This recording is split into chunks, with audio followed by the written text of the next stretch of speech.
You finally at home with your family and they have nowhere to run, but you don't really know how to get everyone together to figure out some activities that you can do, and maybe your mind's about to explode. Well, in today's video, I'm going to give you some tips and some activities that you can do to make sure the whole family not only survives this crisis, but thrives.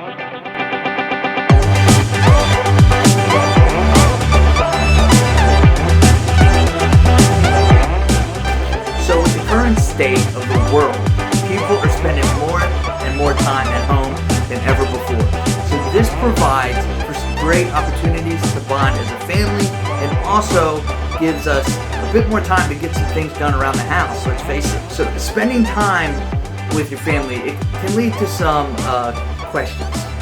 So today's video, I'm going to share with you some great tips that I picked up from doing a little bit of research online to help my own family out, and I'm going to share those with you today. So my fellow Knoxville brothers and sisters, prepare to make the most out of this epidemic. So today I want to give you some essential methods to make sure that you bond during this time, that you grow as a family and also as individuals. After that, I want to give you some ideas for activities that you can do with your whole family. Not only just 2 or 3 things that you can do, but ways that you can make sure you come up with fresh ideas every single week. So stay tuned for that at the end. First, let's discuss the methods to make sure you're connecting with your family and making the most out of this bonding experience, this bonding opportunity. These are, from what I gathered, put together, I took the best of the tips out and created my essential tips for a family during a lockdown. So the first thing you want to do is make sure you have an understanding. I think the first thing you, as the head of the household, or as one of the heads of the household, is to sit everyone down together and formulate a plan that everyone agrees on. It's pointless to try to do this if not everyone accepts the goal and the strategies to get there. This might not be easy at first. Trying to get kids and family to sit down and get on the same page could be challenging. Obviously, you're going to get a lot of different opinions, but don't give up until everyone has an agreement on the following questions. What are the biggest challenges you face as a family during this time? What can everyone contribute and teach to each other? What are everyone's concerns and expectations moving forward? What does everyone want to learn while you're at home together? And what role will each person play in this family dynamic? The next thing is I want you to be honest at all times. It's important for parents to listen and to empathize with their children's fears, and then speak truthfully about the situation in an age-appropriate manner, of course, and then put it into context for them to understand. For adults too, keeping a sense of perspective and sourcing information and advice from credible sources will help stave off anxiety from everybody else, and especially for yourself. Next, I want you to create structure and routine on a daily basis. Maintaining a routine will probably be one of the most important things, but it doesn't have to be the strictest thing. Get up at the same time every day, go to bed around the same time. Be sure that everyone has some kind of morning and bedtime routine and do it together. And then have activities at the same time each day and week, but be sure that there are windows of time, windows of opportunities for everyone to go off and be individuals. But we'll talk more about that later. Exercise daily. You're going to be doing a lot more sitting when you're at home every day for weeks on end. So make sure that you're doing at least 20 minutes of exercise and activity every day, or at minimum 5 days of the week. All projects and activities should have a clear end, feeling as though something has been accomplished. During the isolation period, it's going to be important for both children and their parents to have projects that they can start and complete. It could include working from home, school assignments, setting sights on long avoided chores around the house, or repairs or tasks. Other activities with clear beginnings and clear endings are things like planning for a movie night, taking on a large project like building a raised garden, or even rearranging furniture in one of the rooms in the house. And like I said earlier, let's talk about giving each other space. It can be hard for families who are used to all going off and doing their own activities, being forced into this intense time together. That's why when you're on family holiday, you'll sometimes see kids squabbling and fighting with each other. They're not used to being in the same space for long periods of time. So I would create spaces in the house, if possible, like little zones that are designated for specific activities or specific people. This is, like for example, this is our game zone, and it has a big beanbag chair and some headphones. This is our chill out corner where there's a stereo with headphones and some books. It's important to have some creative time to connect with each other, but also some rituals and things that you can do as individuals to kind of mellow out, chill out, and just kind of get back in touch with yourself. It's also going to be important for you to stay in touch with other people. Another critical component of a good mental state is feeling connected to others. This is especially true if you have teenage kids. This time, technology is our friend. This is what makes us blessed to live in the time we do, because connecting and making time for friends on social media or over the phone and even seeing them while you speak is so critical, and it's so awesome that we can do this today. So it's important to reach out to the people you know, your family, your friends, and make sure everybody's okay. Next, I want you to learn from this experience. Cherish this time together. Maybe start a social isolation journal as an individual or even as a family. Have everyone put some thoughts and experiences in there. Learn from it and reuse these relationship tips in other times, because it's not going to be the only time during this epidemic that you're going to have opportunities to connect with your family. Before we get into the rest of the tips and talk about the fun activities, I want you to be sure to give this video a thumbs up. And if you like my content, subscribe to the channel so that you don't miss out on future videos. I put out new videos every single Monday and sometimes every Thursday. I'm trying to be more consistent with that. But be sure to hit the bell. Be sure to like this video and subscribe. I would so appreciate it. So here are some tips on how to mentally handle the period of lockdown. So I gave you some tips on how to mentally handle this period of lockdown and how to not just survive but thrive as a family. But I'm going to give you some simple activities that you can do that'll be fun for everybody. Number one is get creative with some art. It's a great time to do art projects with the kids. Collect magazines, newspapers, cereal boxes, craft paper, get all the glue around the house, save all the popsicle sticks, go through the recycling bin and create artwork with each other, like collages, like sculptures, like houses, villages, whatever you can think of. And if you can't think of anything, you still should have internet. Google some ideas and let everyone just go nuts. Maybe even make it a competition and see who can be the most creative, who can be the most wacky. All right. Next is planning and maybe even planting a garden.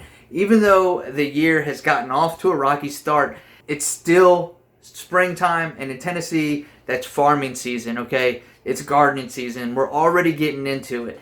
And because Knoxville has such great soil and such a great environment for starting a garden, it's definitely something you should think about doing. So get with the kids and maybe start prepping the soil, start dropping some seeds, or at a minimum, start planning what you want to do. Try to get everybody involved. Plan out the size of the garden, the shape of the garden, the location of the garden, why it needs to be in that location. Let everyone put in their opinion. Pick out the veggies and the fruits that you're going to plant. And even get your younger kids involved by letting them make little row markers where you're going to put the plants. Let them draw pictures of the type of plants you're going to grow there. Make it fun. An obvious one is a family game night. Game nights are a classic, but sometimes it can be hard to fit them in to a crazy and busy schedule. Timing isn't as much of an issue these days, though, because we're all sitting at home. So break out some board games, break out the cards, and just start playing some games together. Heck, parents, suck it up. I wouldn't have a problem doing this because I love it. Go jump on some video games with your kids. Try out some of those role-playing games they love. See what it is they love about them. Connect with them that way. Plan out a new game night every week. Let everybody choose what's going to be done every week. Let everybody have some say-so and get to know everyone's hobbies. Movie time. Going to the movies is a popular family activity. Just because the theaters are closed, though, doesn't mean you have to give up on enjoying film together. Make some butter popcorn, break out some snacks, cue up the big screen, flat screen TV, pop in a Blu-ray, DVD, or 4K, or whatever it is you own, and just check out some great movies as a family. With all the streaming apps, it'll be easy for you to find something that you could rent that just came out from the theater and that your family hasn't seen together. Or just binge watch some streaming services. There's tons of shows and movies out there that you probably haven't seen and want to. I know that my Netflix list has so many movies in it. If I sat down today and tried to watch them all the way through, I'd probably be 80 years old before I finished them all. Plan some redecorations. Were you hoping to redecorate this spring? You can still do it. And you can get the whole family involved in the process. So let everyone help pick out some paint colors, some decorations, especially if it's their bedroom or some room that's special to them that's on the list of what needs to be done. Even if you can't get everything that you need for the project like you originally planned, do what you can and do it again as a family. Even if it's just rearranging the furniture and the lighting so that the room has a new look and a new feel for you. That's something I do a lot with my phone. I'm constantly changing the theme and it always feels like a new phone. Here's another one that's a lot of fun, and it's activities out of a hat. If you aren't sure what to do, if you have a night where you can't think of anything, let everyone throw some little pieces of paper into a hat of activities that they want to do, and then maybe one person picks it, maybe you take turns every night and someone picks out of the hat, and then do that activity as a family. Let everyone contribute a topic, a game, an activity, and let everyone take turns pulling out of the hat. And if you're worried that the same person might win, that way you don't have to worry about the same person winning every single week or the same activity getting picked every week. And to avoid the same activity getting picked every week, make sure that the same activity can't be put in twice. Make people get creative. Something my family does a lot is cooking. Get together, let's cook meals together, let's get healthy together. This is an important time to teach your kids what is good to eat, what goes into cooking, and then have some fun with it. It's an important life skill that everyone should know, and it amazes me how many people don't know how to cook. And even go as far as to make what your kids want. If your kids want some cake, cook some cake with them. If they want cookies, make some cookies. You're not going anywhere to impress anybody right now. And if you're doing your 20 to 30 minutes of activities every day, you should burn some of it off. Getting your kids involved in activities like these is going to help keep them occupied. It's going to help keep their head straight, keep them out of trouble. It's also going to help you keep your head straight. Another thing that you can do is play dress up. The other day, my daughter asked to play dress up. She brought out all of her princess dresses. I thought she wanted to dress up as a princess herself, but in fact, she wanted to dress me up as a princess. So there I was with makeup and some jewelry and a handbag. She wanted to dress me up as her favorite princess, and I was flattered to be a part of it. Look, allow your kids to get adventurous as they play dress up. Let them be creative. It's good for their brain. It's good for their growth. And before you know it, they're going to grow up fast. They're not going to care if you're around. They're not going to want you around half the time. So cherish these times together and play a little fantasy with them. Lastly, at a minimum, spend time alone together. You don't always have to be doing activities. You don't always have to be busy. Even if you're just all sitting in a room, relaxing, maybe someone's reading a book, someone's listening to their headphones, maybe someone's posting on social media, and someone's playing a video game quietly. Let everyone just chill out in the room and enjoy individual time in the presence of the people that you love and in the presence of people that love you. You can make this downtime, of course, in the same room. You can even plan it out so that at a certain time of day, maybe 30 minutes before bed, everyone sits down together and just relaxes so that they're starting to wind down from the busy day. Well, look, that's it for today's video. Remember to hit the subscribe button and give this video a thumbs up if you enjoyed this content, and hit the bell if you want more of it.